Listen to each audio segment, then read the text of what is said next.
بسم الله الرحمن الرحيم الحمد لله رب العالمين والعاقبة للمتقين والصلاة والسلام على سيد المرسلين نبينا محمد وعلى آله وصحبه أجمعين ومن تبعهم بإحسان إلى يوم الدين أما بعد. محترم سامعین اکرام، آج کا جو خطبہ ہوا ہے بھائیوں، وہ اسلام میں عورت کے حقوق کی حفاظت. میرے مسلمان بھائیوں، ہمیں معلوم ہونا چاہیے کہ اسلام عدل و انصاف والا دین ہے، رحمت والا دین ہے اور انسانیت کی حفاظت کرنے والا دین ہے، عزت کی حفاظت کرنے والا دین ہے. اور اس اسلام نے عورت کے مقام کو بہت اونچا کیا، اس کے حقوق کی حفاظت کی، اس کے مقام کو بلند کیا، چاہے اس کا تعلق ماں سے ہو یا بیٹی سے ہو یا بیوی سے ہو یا بہن سے ہو. میرے مسلمان بھائیوں، شریعت اسلامیہ نے اتنا اونچا مقام دیا عورت کو کہ اس سے پہلے تاریخ انسانی نے اس طرح کا مقام نہیں دیا تھا. جبکہ یہ عورت پہلے زمانے کے اندر ذلیل سمجھی جاتی تھی، خریدی اور بیچی جاتی تھی، میراث سے محروم کر دی گئی تھی، اس کا کوئی نہ مقام تھا اور نہ اس کی رائے قبول کی جاتی تھی. لیکن شریعت اسلامیہ نے آنے کے بعد ان تمام چیزوں کو بدل دیا، عورت کو بہت اونچا مقام دیا، عورتوں کو آدمیوں کی بہن قرار دیے حقوق کے اندر. اور جس طریقے سے آدمی کے حقوق ہیں اسی طریقے سے عورتوں کے بھی حقوق قرار دیے. اللہ رب العالمین نے فرمایا وَلَهُنَّ مِثْلُ الَّذِي عَلَيْهِنَّ بِالْمَعْرُوفِ، کہ جس طریقے سے ان کے اوپر لوگوں کے حقوق ہے اسی طریقے سے ان کے لیے بھی لوگوں کے اوپر حقوق ہے. میرے مسلمان بھائیوں، اللہ کے رسول صلی اللہ علیہ وسلم نے آدمیوں کو عورت کا ذمہ دار بنایا ان کی حفاظت کے تعلق سے، اور فرمایا استوصوا بالنساء خیرا، اے لوگو تم عورتوں کے ساتھ اچھا سلوک کرو.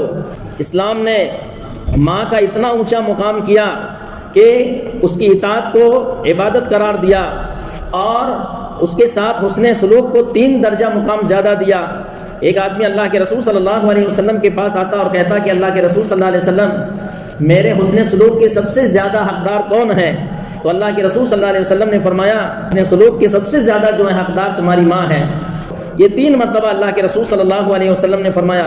میرے مسلمان بھائیوں، ہمیں یہ بھی معلوم ہونا چاہیے کہ اسلام نے بیٹی کا اتنا اونچا مقام کیا کہ اللہ کے رسول صلی اللہ علیہ وسلم نے فرمایا من عال جاریتین حتی تبلغ جاء یوم القیامہ انا وہو کہاتین، کہ کوئی بھی آدمی 2 بیٹیوں کی پرورش کرتا ہے یہاں تک کہ وہ بلوغت تک پہنچ جاتی ہے تو قیامت کے دن وہ اس حال میں آئے گا کہ میں اور وہ دونوں اکٹھا ہوں گے. اللہ کے رسول صلی اللہ علیہ وسلم نے اپنی شہادت اور بیچ کی انگلی کو اکٹھا کر کے بتایا.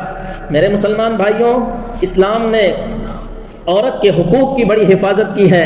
اس کو تعلیم کا حق دیا، اس کو ملکیت کا حق دیا، اس کو میراث کا حق دیا، اس کو عزت کا حق دیا، اس کو مشورے کا حق دیا، اس کے لیے ہر طرح کے بھلائی کے دروازے کھولے اور دنیا کو آباد کرنے کے اندر اسے شریک بنایا اور بے حیائی سے اس کی حفاظت کی، اسے شرم و حیا، عفت اور پاک دامنی کا حکم دیا.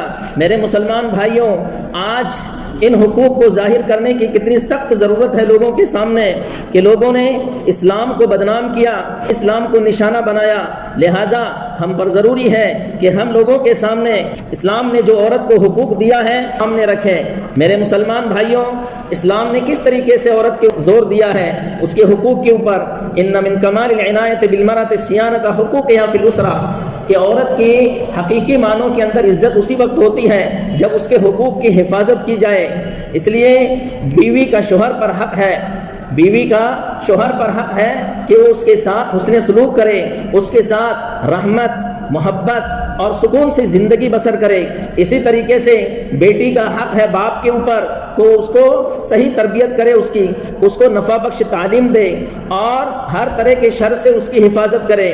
اسی طریقے سے ایک بہن کا اپنے بھائی کے اوپر حق ہے کہ اس کے ساتھ صلہ رحمی کرے. اسی طریقے سے ماں کا حق ہے بیٹے اور بیٹی کے اوپر کہ وہ اس کے ساتھ جو ہے حسن سلوک کرے چاہے کتنی بھی زیادہ لمبی عمر ہو جائے. میرے مسلمان بھائیوں، اللہ سے ڈرو اور یہ بات اچھی طرح یاد رکھو کہ عورت کی اصلاح سے امت کی اصلاح ہوتی ہے اور اسے لاپرواہی کے ساتھ چھوڑنے سے اس کے اوپر ظلم ہوتا ہے اور امت کے اندر فساد پیدا ہوتا ہے. آج ایک مسلمان عورت مختلف قسم کے دھمکیوں کی شکار ہے اور خاص طور پر یورپ والے اسے اپنے حیا اور عفت کی چادر سے نکال کر کے بے پردہ کرنا چاہتے ہیں، عورت کے سامنے اسلام کی صورت کو بدصورت بنا کر کے پیش کر رہے ہیں۔ عورت کی ذمہ داری ہوتی ہے کہ وہ اپنے بچوں کی تربیت کرے، اپنے خاندان کی تربیت کرے اور خاص طور پر اخلاق کو اونچا کرے۔ لہٰذا میرے مسلمان بھائیوں، عورتوں کی مدد کرو اللہ کی اطاعت کے اندر، اور شر اور فساد کے اسباب کو ان سے دور کرو اور بھلائی کی طرف ان کی رہنمائی کرو، اور اللہ کے رسول صلی اللہ علیہ وسلم کی اس قول کو یاد رکھو، خیرکم لأہلہ وانا خیرکم لأہلی، تم میں کا سب سے بہتر شخص وہ ہے جو اپنے گھر والوں کے لیے اچھا ہو، اور میں اپنے گھر والوں کے لیے سب سے اچھا ہوں۔ اے اللہ تو ہماری عورتوں کی اصلاح کر، مسلمان عورتوں کی اصلاح کر، ان کی عزتوں کی حفاظت کر اور انہیں اطاعت کی توفیق عطا فرما، اور اللہ رب العالمین ہمیں بھی ایمان و عمل کی توفیق عطا فرمائے، آمین۔ وآخر دعوانا الحمدللہ رب العالمین، جزاکم اللہ خیرا، والسلام علیکم ورحمۃ اللہ وبرکاتہ۔